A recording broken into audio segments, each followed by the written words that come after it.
शाम में असद खानदान के 54 साल इक़्तिदार का सूरज गुरूब। सदर बशारुल असद 24 साल हुक्मरानी के बाद मुल्क से फरार। शामी बागियों का दारहुकूमत दमिश्क पर कब्जा। सरकारी टीवी पर फतह और सदर बशारुल असद की हुकूमत के खात्मे का ऐलान। बागियों ने दमिश्क एयरपोर्ट का कंट्रोल भी हासिल किया। दमिश्क की जेल से तमाम कैदी रिहा। हुकूमत मुखालिफ फोर्सेस की ईरानी सिफारखाने पर भी फायरिंग। इमारत को शदीद नुकसान पहुंचाया। दमिश्क की मरकजी शहरा पर अवाम का जश्न। आज़ादी के नारे शहरी सदारती महल में दाखिल हो गए। खूब लूट मार की। मरकजी बैंक का भी सफाया। एक हफ्ते से हयात तहरीर अल शाम और शामी फौज के दरमियान लड़ाई जारी थी। हुकूमत मुखालिफ फोर्सेस की पेशकदमी के बाद शामी फौज मुख्तलिफ इलाकों से पीछे हट गई। दमिश्क में शामी फौज से सामना नहीं हुआ।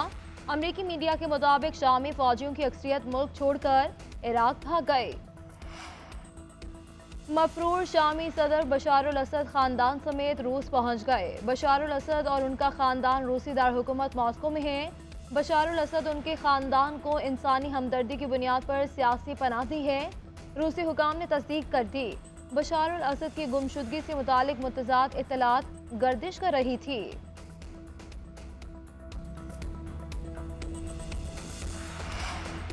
दमिश्क आज़ाद और शाम का नया जन्म हुआ। किसी से बदला नहीं लिया जाएगा।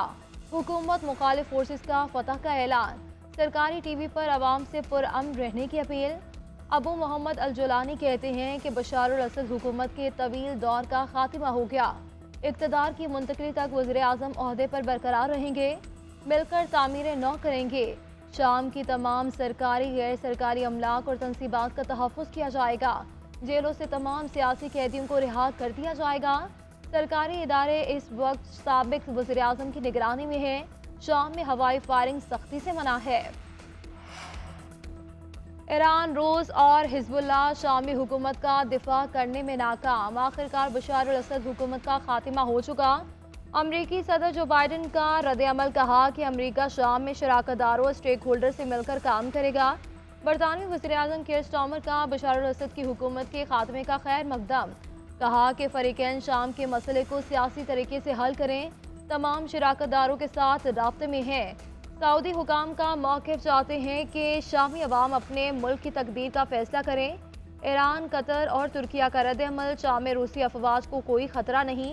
एयरबेसेस हाई अलर्ट हैं। रूसी वज़ारत ख़ारिजा का बयान। सलामती काउंसिल का इजलास बुलाने की दरख्वास्त। मदारस बिल पर मौलाना फजल रहमान के तहफ़्फ़ुज़ात दूर किए जाएं। मियाँ नवाज शरीफ की वज़ीर आज़म को हिदायत। शहबाज शरीफ की पार्टी सदर से जाती उम्रा में मुलाकात। 26 नवंबर के वाक़यात सिविल नाफरमानी की मुमकिना कॉल पर तबादला ख्याल। मुल्क की तरक्की की राह में किसी को रुकावट डालने की इजाज़त नहीं दी जाएगी। मुल्क की सलामती और कौमी यकजहती को नुकसान पहुँचाने वालों का मुहासिबा किया जाएगा। दोनों रहनुमाओं का मुलाकात में इत्तफाक। वज़ीर आज़म शहबाज शरीफ से वज़ीर दाखिला मोहसिन नकवी की भी मुलाकात। अहम उमूर पर तबादला ख्याल किया गया। उधर सदर ने वज़ीर आज़म की एडवाइस पर कौमी असम्बली का इजलास 10 दिसंबर को बुला लिया। इजलास में दीनी मदारस से मुतालिक कानून साजी का मामला ज़ेरे गौर आने का इम्कान। मौलाना फजल रहमान की हुकूमत को दी गई डेडलाइन खत्म। पेशावर में इसराइल मुर्दाबाद कॉन्फ्रेंस से खिताब में कहा, इस्लामाबाद की तरफ मार्च की कॉल देनी पड़ी तो देंगे। इत्तेहादी मदारस से मिलकर 16 या 17 दिसंबर को मुतफ़िका लाहे अमल देंगे। इस्लामाबाद की तरफ मार्च करेंगे तो आप रोक नहीं सकोगे। दोनों ऐवानों ने बिल मंजूर किया। सदर ने तमाम बिलों पर दस्तखत किए। इस पर क्यों नहीं? ये बदनीयती और धोखा है या नहीं? 26वीं तरमीम के असल मुसव्वदे में मुल्क की बर्बादी का बारूद भरा हुआ था। पहला मुसव्वदा मंजूर हो जाता तो मुल्क पुख्ता न बाकी रहता। मौजूदा हुकूमत आवाम की नहीं। 18वीं तरमीम के बाद तालीम सूबाई मामला है। कौमी असम्बली कानून साजी नहीं कर सकती। मदारस की रजिस्ट्रेशन वज़ारत तालीम कर रही है। सदर ममलिकत के एतराज़ात सामने आ गए। ज़राए वानी सदर के मुताबिक एतराज़ किया गया कि जब ये सूबाई मामला है तो कौमी असम्बली इस सूरत में कानून साजी नहीं कर सकती। इसमें लिखा जाना चाहिए कि इस बिल का इतलाक़ सिर्फ इस्लामाबाद की हदूद तक होगा। इस्लामाबाद के लिए पहले से रजिस्ट्रेशन का कानून मौजूद है। इस सूरत में पहले कानून को मनसूख करना पड़ेगा। इसमें भी इबहाम है कि पहले कानून की मौजूदगी। इत्तेहाद तंजीमात, मदारस और हुकूमत के दरमियान रजिस्ट्रेशन का मुआहिदा पहले भी तय पा चुका।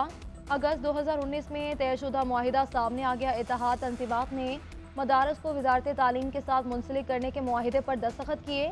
मुआहिदा PTI दौरे हुकूमत में वफाकी वज़ीर शफकत महमूद ने किया था। तमाम दीनी मदारस को वजारत तालीम के साथ रजिस्ट्रेशन का पाबंद किया गया।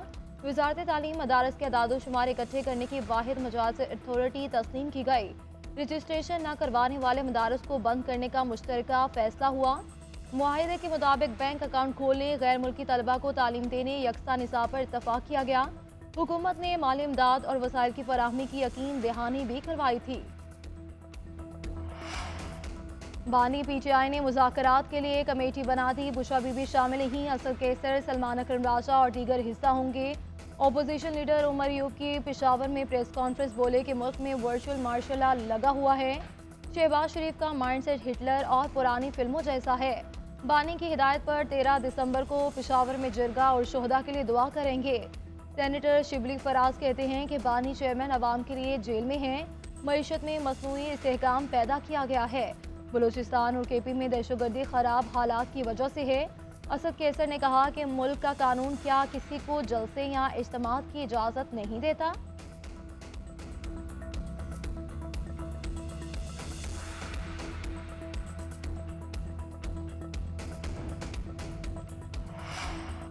चौदह दिसंबर को सिविल नाफरमानी की कॉल मुल्क के लिए नहीं, तारीख फैज हमीद के ट्रायल को मद्देनजर रख कर दी गई, लेकिन इस गुब्बारे से पहले ही हवा निकल जाएगी। सेनेटर फैसल वावडा का इंकशाफ, मीडिया से गुफ्तगू में दावा किया कि इस्टेब्लिशमेंट कोई सौदा कर रही है, ना राब्ता। काम सियासी जमातें करेंगी। बानी PTI की जान इनकी बेगम और हवारियों से बचानी है। इन्हें मजीद बदतरीन जगह ले जाया जा रहा है। PTI के सुलझे हुए लोग अपनी सम दुरुस्त कर लें। मुल्क रोज़ रोज़ धरनों का मुतहम्मिल नहीं हो सकता। फैसल वावडा की बहादुराबाद मरकज़ में MKM रहनुमाओं से मुलाकात, मौलाना फजल रहमान के साथ होने वाली मुलाकात पर भी एतमाद में लिया। सिविल नाफरमानी की कॉल मुज़हका खेज और शर्मनाक करार, वज़ीर इत्तलात अता तारड़ PTI पर बरस पड़े। मीडिया से गुफ्तगू करते हुए सिविल नाफरमानी और तशद्दुद की सियासत को आवाम रद्द कर चुके के सिविल नाफरमानी का ऐलान करने वाले खुद बचपन से नाफरमान है। लोगों को सिविल नाफरमानी से गर्ज नहीं, झूठे नारे लगाने वाले दुम दुमाकर भाग जाते हैं। इंतशार की इजाज़त हरगिज़ नहीं देंगे। सबको मुल्क की बात करनी चाहिए। खैबर पख्तूनख्वा में अमन नहीं और गंडापुर की तवज्जो भी नहीं। पाक फौज दहशतगर्दी के खिलाफ जंग में कुर्बानियाँ दे रही है।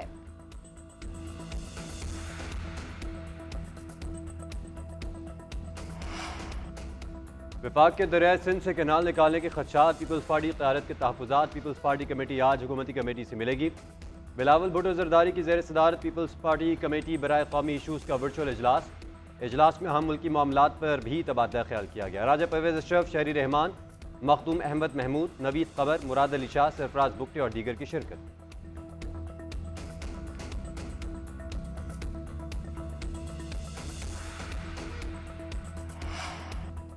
चैंपियंस ट्रॉफी का ऊंट किस करवट बैठेगा, ताहाल कोई फैसला ना हो सका। पाकिस्तान क्रिकेट बोर्ड अपने फार्मूले पर कायम। PCB का ICC हुकाम से राब्ता, हुकूमती मौक़िफ़ से आगाह किया। ज़राए के मुताबिक इंटरनेशनल क्रिकेट काउंसिल पाकिस्तानी हुकूमत के मौक़िफ़ की रोशनी में फैसला करेगा।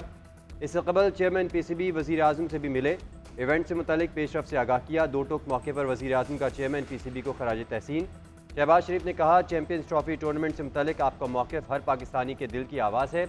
मोहसिन नकवी ने कहा, PCB पाकिस्तान में चैंपियंस ट्रॉफी टूर्नामेंट के इनेकाद के लिए मुकम्मल तौर पर तैयार है। हम पाकिस्तान और क्रिकेट की जीत चाहते हैं।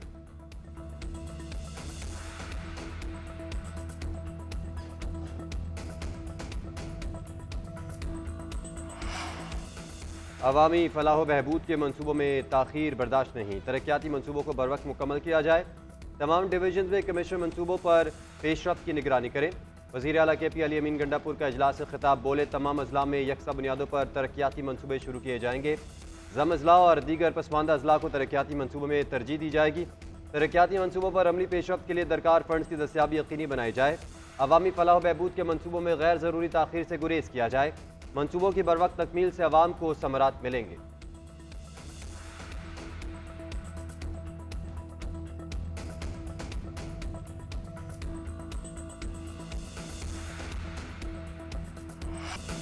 सुरीली आवाज़ के मालिक राहत फ़तेह अली ख़ान को सालगिरह मुबारक। राहत फ़तेह अली ख़ान ने ज़िंदगी की 50 बहारें देख लीं। अपनी मधुर और सुरीली आवाज़ के बायस दुनिया भर में शोहरत समेटी। उन्हें कई एजाज़ात से भी नवाजा गया।